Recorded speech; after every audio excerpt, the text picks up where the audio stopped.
एक आदमी ने एक बहुत ही खूबसूरत लड़की से शादी की। शादी के बाद दोनों की जिंदगी बहुत प्यार से गुजर रही थी। वह उसे बहुत चाहता था और उसकी खूबसूरती की हमेशा तारीफ किया करता। लेकिन कुछ महीने के बाद लड़की चर्म रोग स्किन डिजीज से ग्रसित हो गई और धीरे धीरे उसकी खूबसूरती जाने लगी। खुद को इस तरह देख उसके मन में डर समाने लगा कि यदि वह बदसूरत हो गई तो उसका पति उससे नफरत करने लगेगा और वह उसकी नफरत बर्दाश्त नहीं कर पाएगी। इस बीच एक दिन पति को किसी काम से शहर से बाहर जाना पड़ा। काम खत्म कर जब वह घर वापस लौट रहा था, उसका एक्सीडेंट हो गया। एक्सीडेंट में उसने अपनी दोनों आंखें खो दी, लेकिन इसके बावजूद भी उन दोनों की जिंदगी सामान्य तरीके से आगे बढ़ रही थी। समय गुजर रहा और अपने चर्म रोग के कारण लड़की ने अपनी खूबसूरती पूरी तरह गंवा दी। वह बदसूरत हो गई, लेकिन अंधे पति को इस बारे में कुछ भी पता नहीं था, इसलिए इसका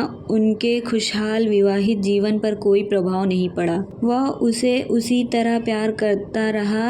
एक दिन उस लड़की की मौत हो गई। पति अब अकेला हो गया। वह बहुत दुखी था।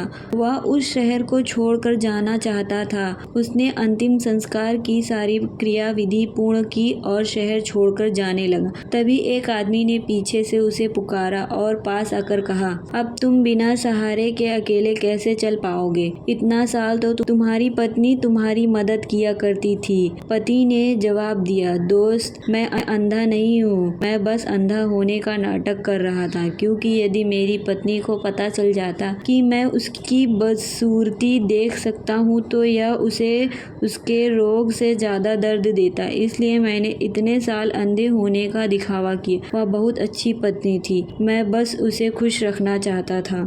खुश रखने के लिए हमें भी एक दूसरे की कमियों के प्रति आंखें बंद कर लेनी चाहिए और उन कमियों को नजरअंदाज कर देना चाहिए।